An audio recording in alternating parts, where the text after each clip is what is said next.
Hello नमस्कार दोस्तों, स्वागत है आपका आज के मुख्य समाचारों की वीडियो में। जी हां दोस्तों, आपको यहां पर देखने को मिलेंगी सुबह से लेकर शाम तक की सारी बड़ी खबरें, मुख्य समाचार, ब्रेकिंग न्यूज अपडेट्स के रूप में। तो दोस्तों आपसे रिक्वेस्ट है इस वीडियो को ज़्यादा से ज़्यादा लाइक और शेयर करें। तो दोस्तों सीधे चलते हैं आज की पहली बड़ी खबर की ओर। इस महामारी से लड़ने के लिए सरकारी कर्मचारी देंगे एक दिन की सैलरी पीएम केयर्स फंड में। जी हां दोस्तों, इस महामारी से लड़ने के लिए देश इस समय एकजुट है।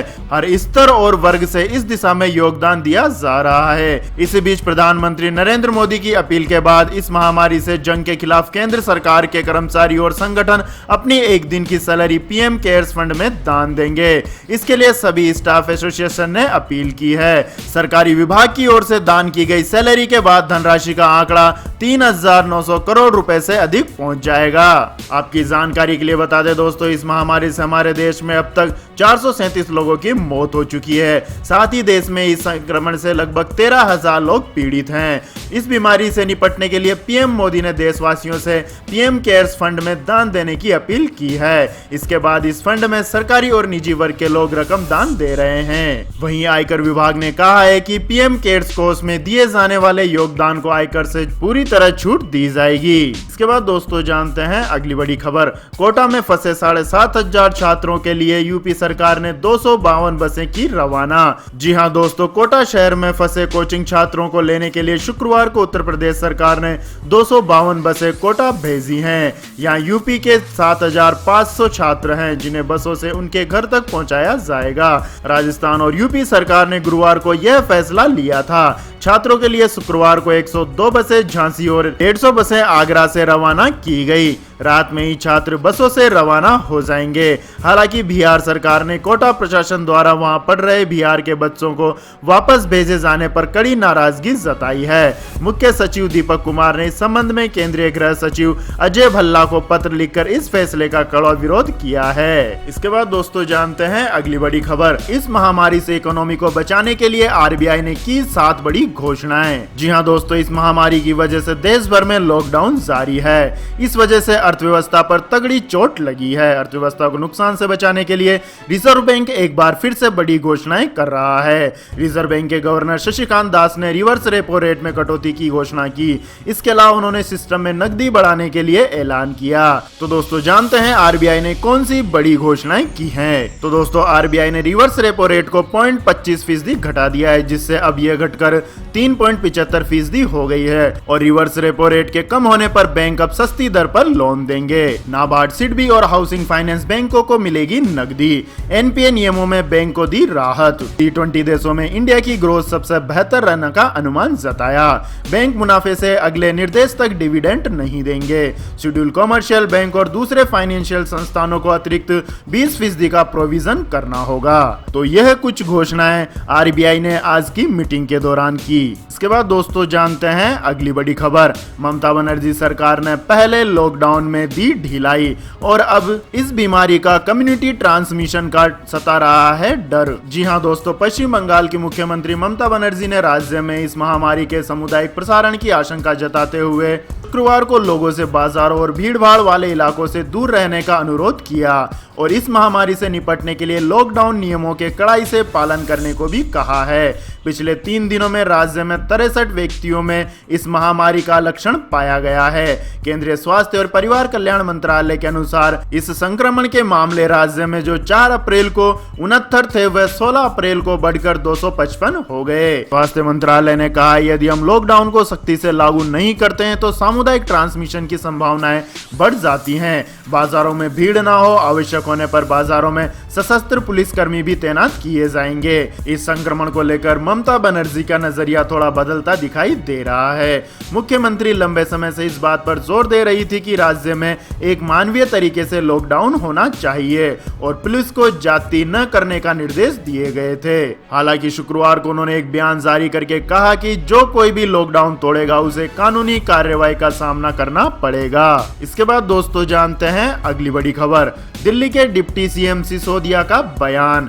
बंद के दौरान स्कूल केवल ट्यूशन फीस ही वसूल सकते हैं। जी हाँ दोस्तों, दिल्ली के उप मुख्यमंत्री मनीष सिसोदिया ने शुक्रवार को कहा कि किसी भी निजी स्कूल को इस संक्रमण से बंद के दौरान शुल्क बढ़ाने की अनुमति नहीं है। स्कूल खुलने तक सिर्फ ट्यूशन फीस ही वसूली जाए। सिसोदिया ने एक संवाददाता सम्मेलन में कहा, स्कूलों द्वारा शुल्क बढ़ाए जाने के संबंध में हमें कई शिकायतें मिली हैं और यातायात शुल्क भी वसूले जा रहे हैं, जिसका बंद के दौरान कोई इस्तेमाल तक नहीं हो रहा है। स्कूलों को ट्यूशन शुल्क से ज्यादा वसूलने की इजाजत नहीं है। शिक्षा मंत्री ने स्पष्ट किया कि यातायात शुल्क, सालाना शुल्क या कोई भी अन्य शुल्क बंद के दौरान वसूल नहीं किया जा सकता, जो कि 3 मई तक जारी रहेगा। इसके आगे उन्होंने कहा, कोई भी स्कूल एक समय पर 3 महीने का शुल्क नहीं वसूल सकते। इस शुल्क को महीने के हिसाब से लिया जाएगा। स्कूलों को अनुबंध पर रखे गए कर्मचारियों समेत सभी कर्मियों को वेतन देने का निर्देश दिया जाता है। वे अपने पैतृक संगठनों से कोष के लिए संपर्क कर सकते हैं। उन्होंने कहा कि शुल्क जमा हो या नहीं हो, किसी भी छात्र को ऑनलाइन कक्षा में शामिल होने से नहीं रोका जा सकता है। इसके बाद दोस्तों जानते हैं अगली बड़ी खबर। किसानों की मदद के लिए सरकार का एक और बड़ा कदम, शुरू की किसान रथ एप्लीकेशन। जी हां दोस्तों, इस महामारी की वजह से पूरे देश में लॉकडाउन जारी है। ऐसे में किसानों की मदद के लिए सरकार लगातार कदम उठा रही है। इसी कड़ी में कृषि मंत्रालय ने फसल को आसानी से बाजार तक पहुंचाने के लिए नई किसान रथ ऐप को लॉन्च किया है। कृषि और कल्याण मंत्रालय की नई ऐप किसान रथ ऐप से फसलों की आवाजाही आसान हो सकेगी।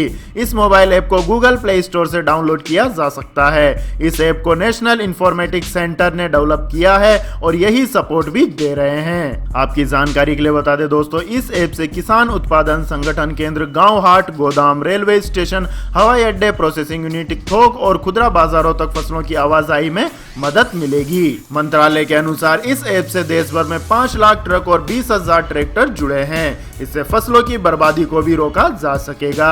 इसके बाद दोस्तों रुक करते हैं अगली बड़ी खबर का। इस महामारी के बाद डगमगाई चीन की अर्थव्यवस्था। 44 साल बाद जीडीपी में आई इतनी भारी गिरावट। जी हां दोस्तों, चीन की जीडीपी में 1976 की विनाशकारी सांस्कृतिक क्रांति के बाद से अब तक की सबसे बड़ी गिरावट दर्ज की गई है। वर्ष 2020 की पहली तिमाही में यह 6.8% घट गई। इस दौरान इस महामारी का मुकाबला करने के लिए उठाए गए अप्रत्याशित उपायों के चलते दुनिया की दूसरी सबसे बड़ी अर्थव्यवस्था थम सी गई है। चीन के राष्ट्रीय सांख्यिकी ब्यूरो ने शुक्रवार को कहा कि 2020 की पहली तिमाही में चीन का सकल घरेलू उत्पाद 20,650 अरब युआन यानी लगभग 2,910 अरब डॉलर रहा, जो कि पिछले साल की इसी अवधि के मुकाबले 6.8% की गिरावट दर्शाता है। इसके बाद दोस्तों जानते हैं आज के मौसम अपडेट्स। अगले 24 घंटे में बार बार बदलेगा मौसम का मिजाज।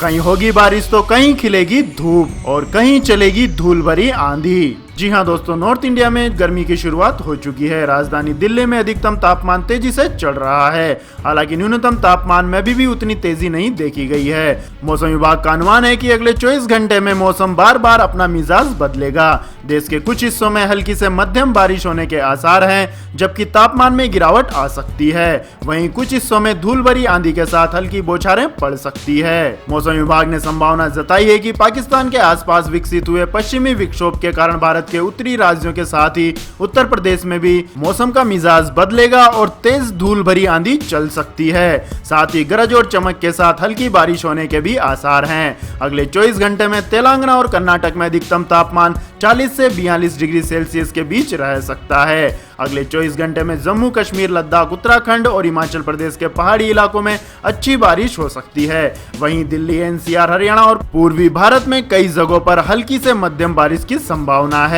मौसम विभाग के अनुसार आने वाले 4 दिनों में आंधी बारिश से किसानों को नुकसान हो सकता है। पूर्वी उत्तर प्रदेश का मौसम भी खराब होने के आसार हैं। कहीं कहीं ओलावृष्टि के भी आसार जताए गए हैं।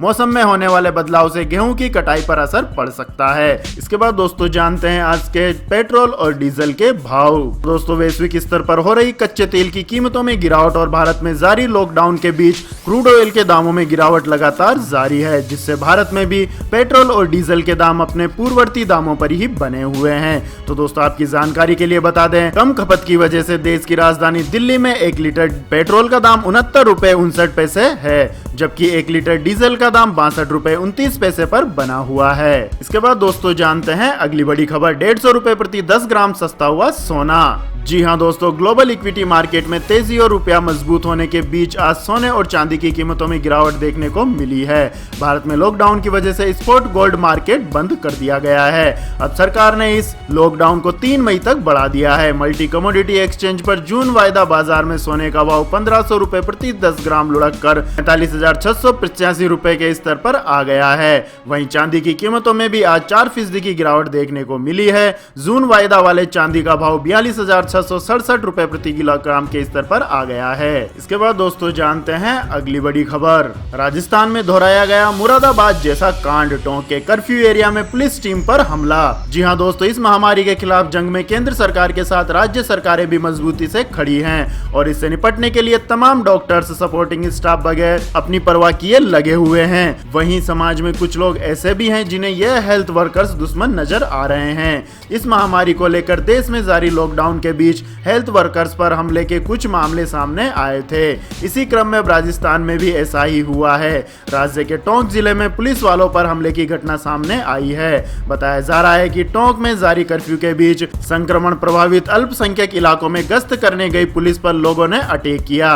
बताया जा रहा है कि यह हमला वहां के लोगों ने घेर कर किया और लाठी डंडे और तलवार का इसमें उपयोग किया। इसके चलते पुलिस के 3 सिपाही घायल हो गए और उन्हें अस्पताल में भर्ती कराया गया। तो दोस्तों, ऐसे असामाजिक तत्वों के बारे में आप क्या कहना चाहेंगे? कमेंट करके अपनी राय दें और इनके साथ किस प्रकार का व्यवहार किया जाना चाहिए। इसके बाद दोस्तों जानते हैं अगली बड़ी खबर। इस महामारी को लेकर अमेरिका के बाद फ्रांस के राष्ट्रपति ने भी चीन पर उठाए सवाल। जी हां दोस्तों, इस महामारी से निपटने में चीन के प्रयासों पर फ्रांस के राष्ट्रपति इमैनुअल मैक्रों ने भी सवाल उठाए हैं। ब्रिटिश अखबार फाइनेंशियल टाइम्स को दिए इंटरव्यू में उन्होंने कहा कि कुछ ऐसी चीजें घटित हुई हैं जिनके बारे में हमें पता नहीं है। इस बीच इस बीमारी से मुकाबले के मोर्चे पर फ्रांस को कुछ अच्छे संकेत मिल रहे हैं।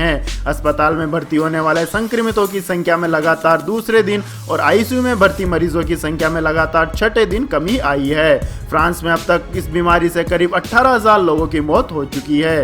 देश में करीब 1.5 लाख लोग इस बीमारी से संक्रमित हैं। इसके बाद दोस्तों जानते हैं अगली बड़ी खबर। बीएमसी ने असिस्टेंट मेडिकल ऑफिसर और नर्स के पदों पर निकाली वैकेंसी। जी हां दोस्तों, बीएमसी ने विभिन्न पदों पर वैकेंसी निकाली है। इसके तहत staff nurse, assistant medical officer और सीनियर कंसल्टेंट के पदों पर नियुक्ति निकाली है। इसके तहत 570 पदों पर भर्ती की जाएगी। ये रिक्तियां 7 हिल्स अस्पताल में अलगाव वार्ड में इस महामारी से पीड़ित मरीजों के लिए निकाली गई हैं। इन पदों पर आवेदन करने के लिए उम्मीदवार 18 अप्रैल तक अप्लाई कर सकते हैं। उम्मीदवार ध्यान रखें कि इसके बाद आवेदन स्वीकार नहीं किए जाएंगे। आवेदन के लिए उम्मीदवार को बीएमसी की ऑफिशियल वेबसाइट पर जाकर ऑनलाइन आवेदन करना होगा। तो यह थी दोस्तों आज की सभी महत्वपूर्ण बड़ी खबरें। तो दोस्तों, आपको हमारा ये वीडियो कैसा लगा कमेंट करके जरूर बताएं और हमारे इस वीडियो को अधिक से अधिक लाइक और शेयर करें। साथ ही हमारे चैनल को सब्सक्राइब करके बेल आइकन का बटन भी दबा लें। धन्यवाद। जय हिंद, जय भारत, वंदे मातरम।